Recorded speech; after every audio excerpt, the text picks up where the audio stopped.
তোমার কাছে আমার অন্য কিছু বলবার নেই। তুমি এত বড় অন্যায় কর্মে লিপ্ত হলে কেন? এটা কি ধর্মযুদ্ধ? আমি মেনে নিতে পারলাম না। পরবর্তীতে আমাকে জিজ্ঞাসা করলে, হনুমান তুমি নাকি ভক্ত, তো তুমি যদি ভক্ত হও তাহলে ভক্তের প্রথম অক্ষরে ভ, ভগবানের যেমন প্রথম অক্ষরে ভ আছে, ভকারে ভবজ্বালা নাশ করে আর দুঃখ হরে, গকারে গঙ্গা তুললেই দেহ পবিত্র করে, বাকারে বাঞ্ছিত ধন করেন অর্পণ, দন্তের নকারে নব নব ভাবের হয় উদ্দীপন।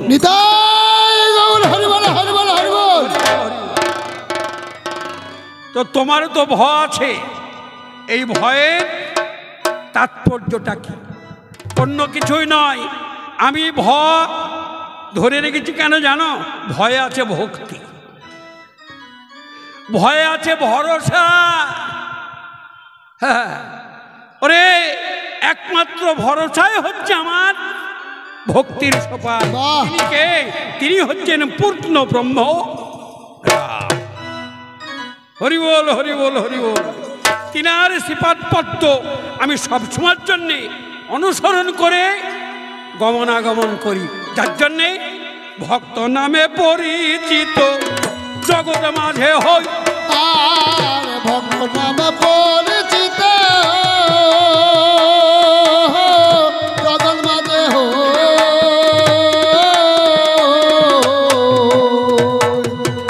আমি হলাম হনুমান ভক্ত, মনের কথা কই। আমি হলাম হনুমান ভক্ত, মনের কথা কই। বাহ, তুমি ভক্ত হলে কি করে? আমি তো তোমাকে ভক্ত বলে মেনে নিচ্ছি না। আপনারা সবাই শুনেছেন মদন জ্বালা নাকি বলেনি বাবা? হরিবল, হরিবল, হরিবল। হনুমান মদন জ্বালায় জর্জরিত হয়ে একটা মাকড়শির সাথে মাকড় মূর্তি ধারণ করে তার সঙ্গে মিলনে লিপ্ত হওয়ার পর একটা সন্তান জন্ম দিয়েছে, যার নাম মকরধ্বজ। মকরধ্বজ অর্জুন এই শুনো ভুনো কানা তিন বেটা পথ পায় না। অত ফালতু কথা তুমি কোথায় শিখেছ? তুমি শুনেছ না দেখেছ? অত বাজে কথা আমার কাছে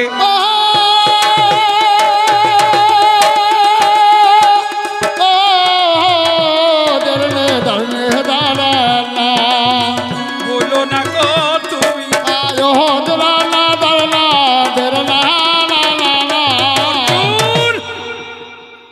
এরকম ধরলে সাউন্ডটা জোর হচ্ছে। এই হনুমানের গুণাগুণটা তুমি একবার শোনো। জোর হতে খেয়াল করো। ত্রেতা যুগে যার নাম বিভীষণ, বিভীষণ আমার কাছে গিয়েছিল, গিয়ে আমাকে বলল, হনুমান আমি অবাক হয়ে গেলাম, তোমার যে গুণাগুণ আমি অনুভব করতে পারি না। তো তুমি বলো তো কোন গুণে, কোন সাধনের বলে, কোন শক্তির বলে তুমি রাম সীতা যুগলমূর্তি হৃদয় মন্দিরে ধরে রেখেছ?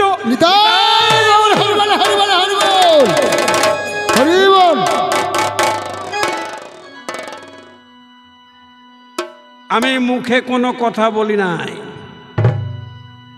আমি ইশারা করে সমাজের মাঝখানে আপনাদেরকে বলছি, আপনারা কেউ আমাকে ভুল ভাববেন না।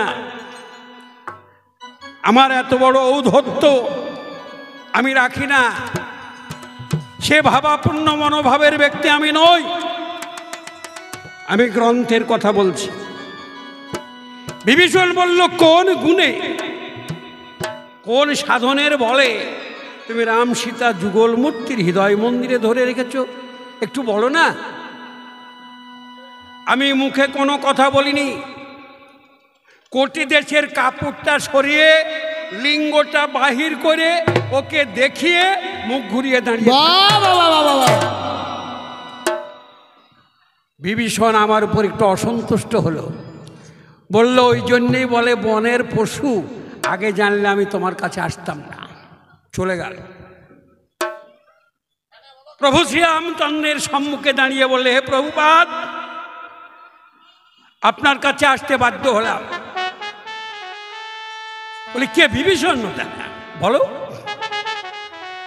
বলে আমি হনুমানের কাছে গিয়েছিলাম আসল তথ্যটা জানার জন্য।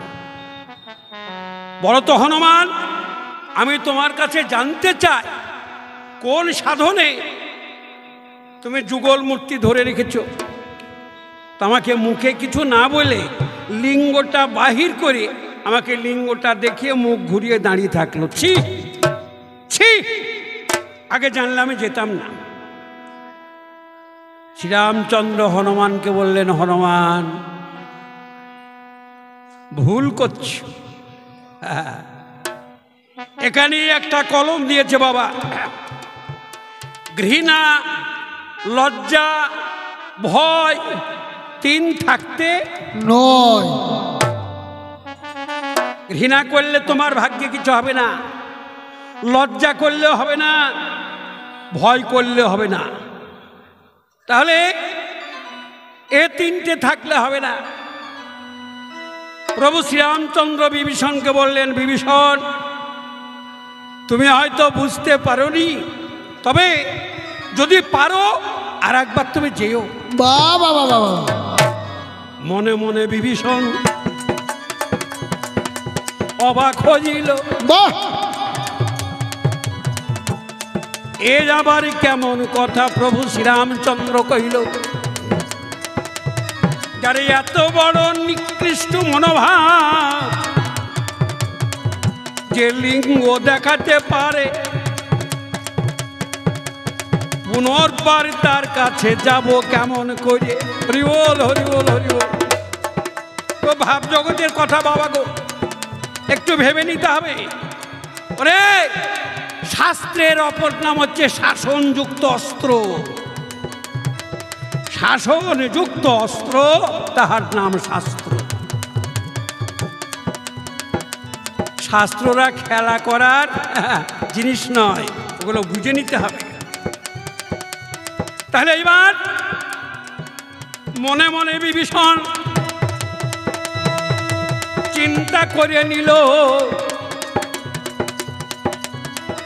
আচ্ছা রামের কথাই যদি যেতে হয় আর একবার যাওয়াই ভালো।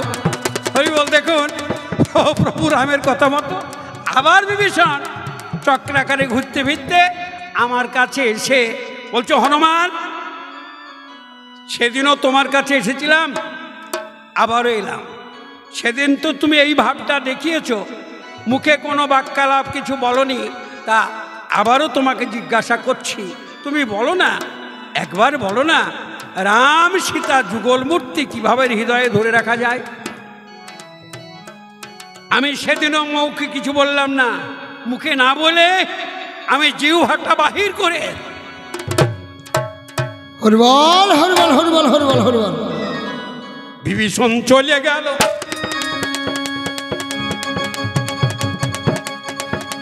রামের কাছে গিয়ে কহিতে লাগিল,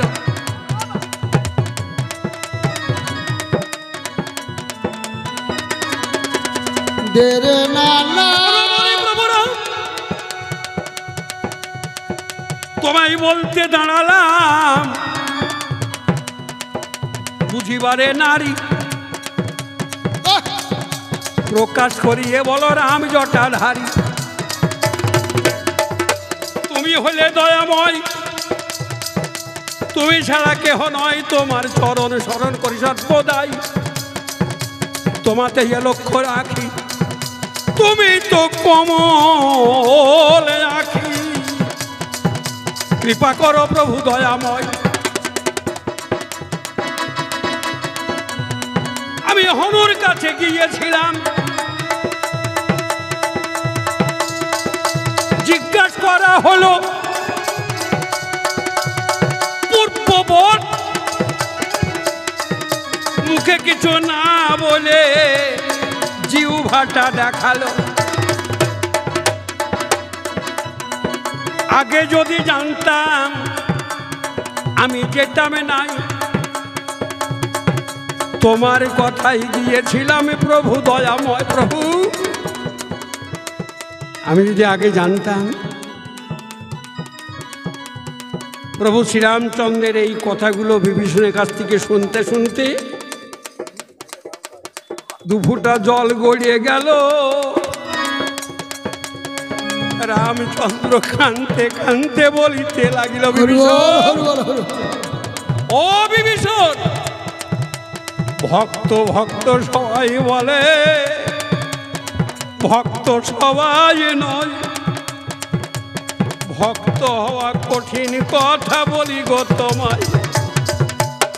হনুমান যে তোমাকে যে বস্তু দেখালো এ সম্বন্ধে তোমার কতটুকু জ্ঞান হলো বলো? বিভীষণ, তোমার সে জ্ঞান নাই। পারলে পর একটু গুরুকরণ করার চেষ্টা করো, গুরু আশ্রয় করো। মনে হয় গুরুকরণ তোমার করা হয়নি।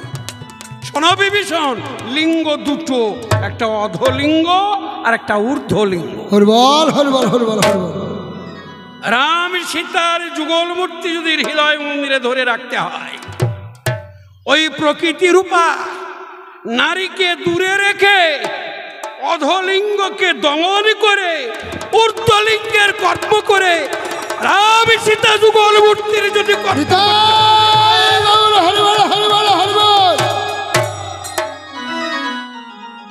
আগে কামকে দমন করো। নারীতে আছে কাম, পুরুষে আছে মদন। কাম আর মদন দুই পুরুষ প্রকৃতি, ভাবেতে সিঙ্গার করো তাহে নীতি নীতি। কাম আর মদন দুই প্রকৃতি পুরুষ, তাহার পিতার পিতা সহজ মানুষ। কাম থাকে বাম নয়নে, মদন থাকে দক্ষিণ কোণে। শোষণ বান ওপানে চাই, স্তম্ভন সিঙ্গারে স্থিতি। উম্মোহন কুচোতে ধরয়। ওরে, এ তো পঞ্চখানা বানের কথা বলা হলো, আরো 5খানা নায়িকার বান আছে। কোন বানের সঙ্গে সংযোজন করলে মহাবস্তু ধনকে ধরে রাখা যাবে? আগে গুরুকরণ করতে হবে, গুরুকরণ করতে হবে। তবে ভাবের ঘরে যাবে, গুরুকরণ করতে হবে। অর্জুন, সেই হনুমানের কথা বলে খুব বাহাদুরি নিচ্ছ তাই না? বাবা বাবা, আর একটা মাকড়সি রজস্বলা মাকড় মূর্তি ধারণ করে তার সঙ্গে সিঙ্গারে ব্রতী হলো। তোমার বুদ্ধিটা এত কম অর্জুন। তুমি না আমার ছোট ভাই, যার জন্য হয়তো তোমাকে আমি বলতে সাহস করি। বাবা বাবা, ভাই বলছি কোন হিসাবে? তোমার এক দাদা আছে, তার নাম ভীম। ভীমের বাবার নাম হচ্ছে পবন, আর আমার বাবার নামও সেই অর্থে ভীম যদি তোমার দাদা হয়, তাহলে চিন্তা ভাবনা করলে আমিও তোমার দাদা। আর আমি যদি তোমার দাদা হই, তুমি আমার ভাই। ভাই হিসাবে কথাগুলো বললাম। ভাই, তোমার এখনো ছেলে মানুষই স্বভাবে যায়নি। ছেলে মানুষ স্বভাবে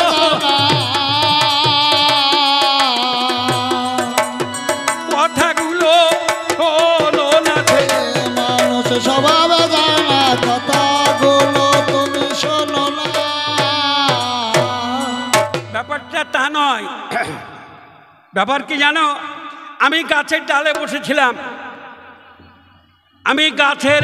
বসেছিলাম, আর ওই মাকড়সি রজস্বলা ঋতুবতী পিপাসুক জলের অনুসন্ধান করছে।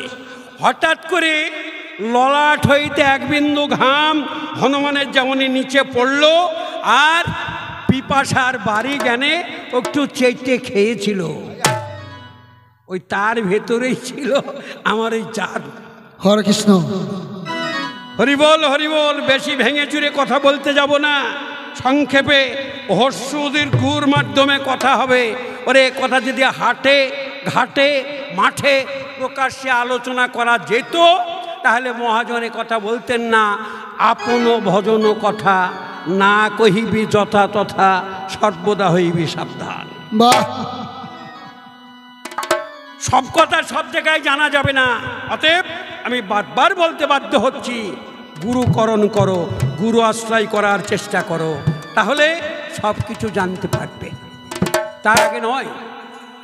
এইবার ওই মাকড়সিটা আমার এই ঘাম চেটে খাওয়ায়, তার ভেতরে ওই ব্রহ্মবস্তুর জান ছিল, তাতে হলো কি গর্ভের সঞ্চার হলো। ওই গর্ভে যে একটা সন্তান জন্মিয়েছে তার নামটা হলো মকরধ্বজ। আরে একটু জ্ঞান করার দরকার। আমার সঙ্গে মাকড়সির মিলন হয় কি করে তোমার একটু জ্ঞান থাকার দরকার, তাই না? আমি তো সেই জগতের ভক্ত নই, আমি তো সেই জগতে থাকি না।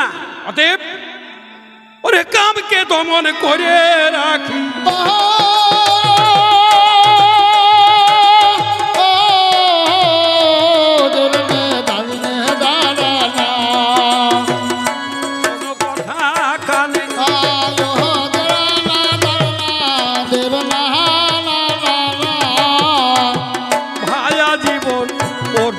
তুমি আনন্দ পাবে মনে,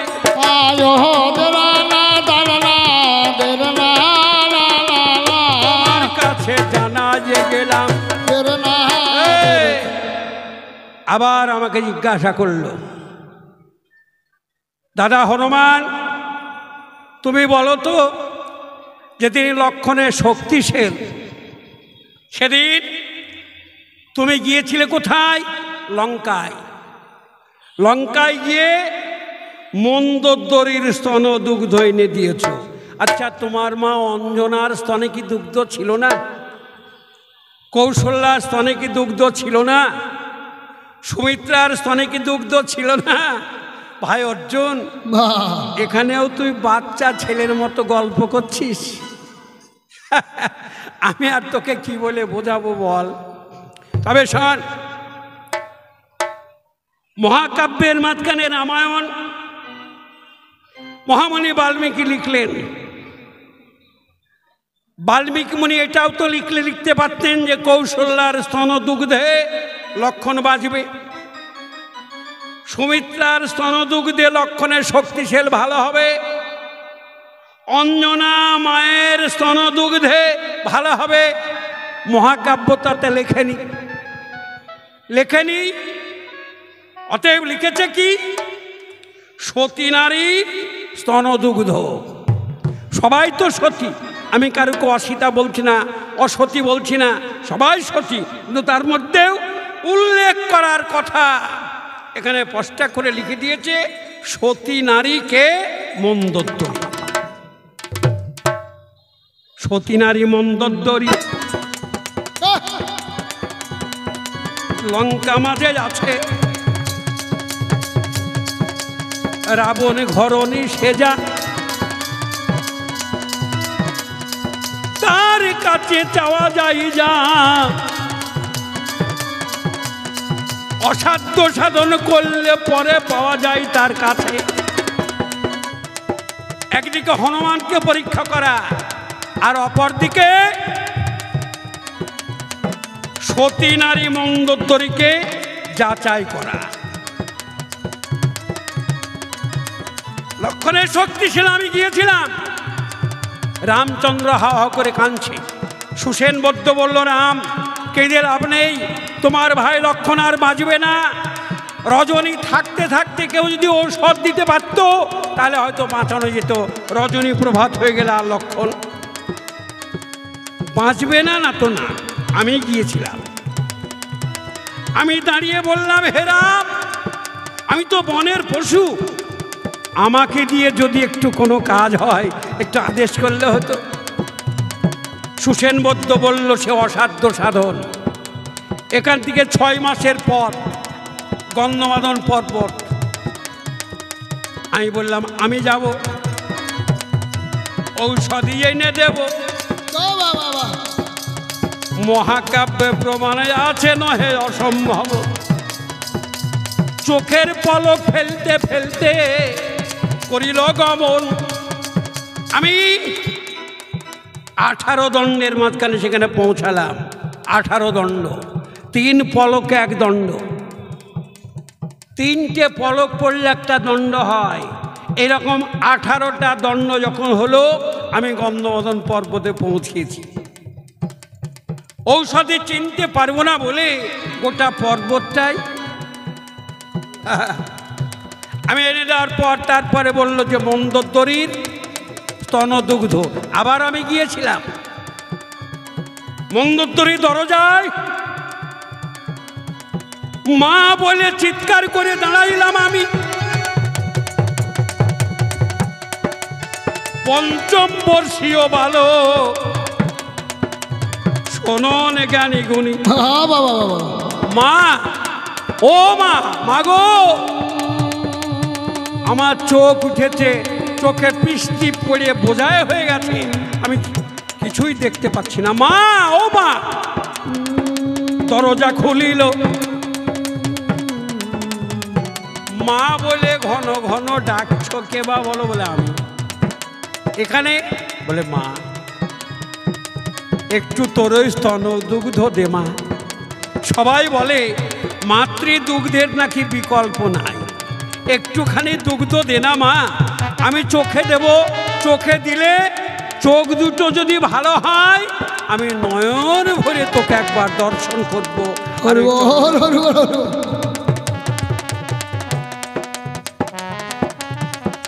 আমাকে বললো বাবা তুই কার ছেলে আমি জানি না, তবে তুই কি জানিস না রাবণ ঘরণী মন্দোদরীর স্তনে দুগ্ধ থাকে না? কার কথা শুনে এলি? ওরে আমার বাছা ধন, শোন কথাগুলি। আমার স্তনে দুগ্ধ নেই, চলে যা।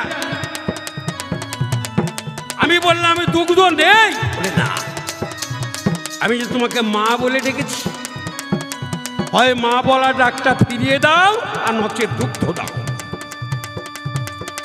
জগতে যত যত ডাক আছে বিশ্ব ব্রহ্মাণ্ডের মাঝখানে মাতৃ ডাক তুলল আর কোন ডাক তার সঙ্গে হরিবল হরিবল হরিবল হরিবল হয় না। ফিরিয়ে দাও। কি করবে? মন্দোদরী দায়ে পড়ে গেল। ওরে আমার বাচ্চা ধনে শোন কথাগুলো, মা বলে ডেকেছিস, ওরে জাদুধর, বিনিময়ে তোকে আমি দেব কি এখন? এই জগতে কোন নারীকে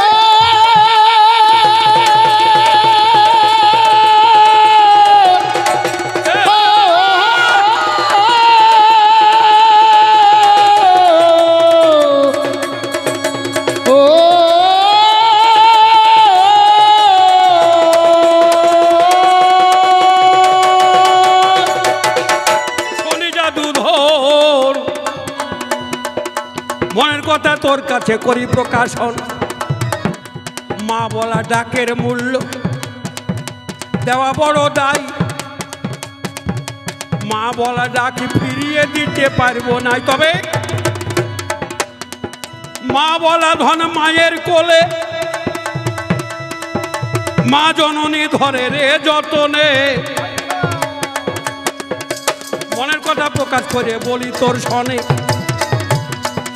একটা স্তন পান করে আর একটাকে ধরে রয়, বিন্দু মাত্র মা আমার দ্বিধাবোধ করে নাই।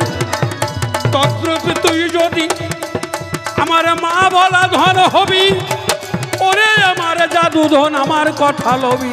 এটাকে বুকের কাপড় ফেলে দিলাম রে, পয় ধরে দিলাম তোরে, পারিস যদি দুগ্ধ বাহির করে নে এ বিশ্ব চরাচরে। সঙ্গে হনুমান করিল গমন, মাতৃ দুগ্ধর স্তন করিল ধারণ। মা মা বলে তেমনি চাবি দেওয়া হলো। দরিয়ে মাতৃদুগ্ধ হাতেতে পড়িল, মাতৃদুগ্ধ হাতে পড়ল, হাই রে মরিয়া হাই।